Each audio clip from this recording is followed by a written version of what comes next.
On est le 1er décembre, alors vous avez le choix. Soit vous vous précipitez sur le calendrier de l'Avent parce que vous êtes gourmand, vous avez envie de chocolat depuis des jours et des jours.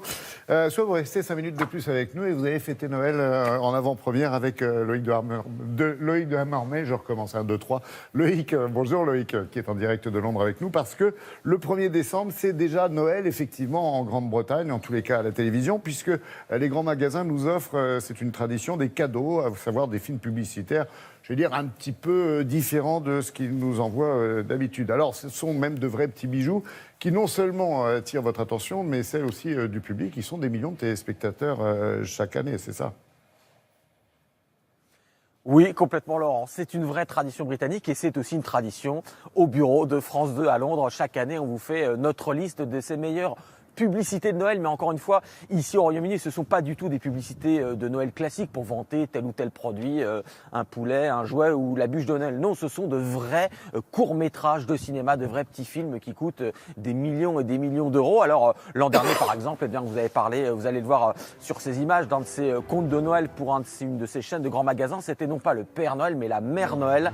Et vous allez voir dans son chalet, qui était très high-tech, en fait, elle avait des équipements dignes de James Bond. Et puis finalement, elle pouvait prendre sa motoneige et puis non pas son traîneau mais son hélicoptère pour aller livrer ses cadeaux. Voilà un film qui avait été tourné en Islande notamment et qui avait coûté pas loin de 10 millions d'euros. Et bien donc chaque année effectivement les Britanniques attendent ces films, ces vrais courts-métrages. Il y a une vraie lutte entre les grandes enseignes de magasins et donc on vous livre la cuvée 2017 de ces grandes publicités de Noël. Regardez avec Anto Filippi.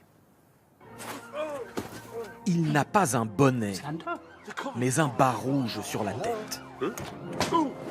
Père Noël? Oh, je suis désolé. C'est un cambrioleur qui a volé les cadeaux, mais l'ours Paddington, qui ne voit que le bon en chacun de nous, le prend pour le Père Noël. Et emmène le voleur, malgré lui, à distribuer les cadeaux sous les sapins. Ce conte de Noël, de la grande chaîne de magasins Marks & Spencer, a nécessité 4 mois de tournage et d'effets spéciaux. Alerte info, le Père Noël a été filmé à Londres la nuit dernière. Pas avec des lutins, mais avec un ours. Laissez-moi vous raconter l'histoire d'un garçon et d'une fille qui se sont rencontrés un soir neigeux de Noël. Chaque année, les grands magasins rivalisent de moyens. La chaîne Debenhams a réinterprété Cendrillon avec cette passagère d'un train perdant son soulier et cet amoureux transi qui se lancera à sa recherche. De vrais décors de cinéma et des stars à l'affiche comme l'acteur Ewan McGregor. Dans cette véritable compétition annuelle, les grands groupes dépensent sans compter. Près de 9 millions d'euros pour ce petit film de John Lewis, l'équivalent des Galeries Lafayette. L'histoire d'un petit garçon qui a un monstre caché sous son lit, un monstre qui deviendra son meilleur ami. Mais chaque année, l'autre grande tradition est de rivaliser dans l'humour britannique pour détourner ces films, forcément un peu mièvres. Palme donc cette année à cette réécriture du petit garçon transformé en Theresa May et son article 50. Au pied du lit, le bus en jouet est devenu le bus de campagne des pro-Brexit. Et le monstre caché est bien sûr Boris Johnson, l'artisan du Brexit, le cauchemar encombrant et bruyant de la Première ministre. Bravo, on avait adoré la James Blonde tout à l'heure, mais là, cette parodie, c'est top. C'était pareil l'an dernier ?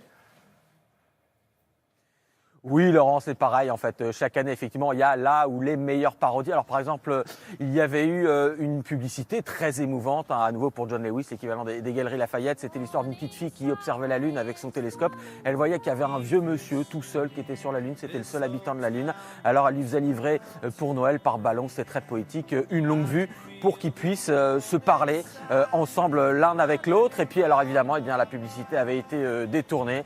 Et vous le voyez certainement sur ces images, eh bien, le vieux monsieur se servait de cette longue vue, non pas pour communiquer avec la petite fille, mais pour reluquer les voisines qui se déshabillaient dans la salle de bain sous l'œil de leur mari mécontent. Voilà, une scène tirée d'ailleurs d'un film d'Hitchcock. Et voilà comment chaque année, eh bien, ces grandes publicités de Noël sont forcément parodiées. Voilà, et c'est un des petits bonheurs de l'avant et de la période avant Noël. Super, merci pour cette bonne humeur et ces belles images. Merci Loïc, merci beaucoup. Et bravo à toute l'équipe à Londres.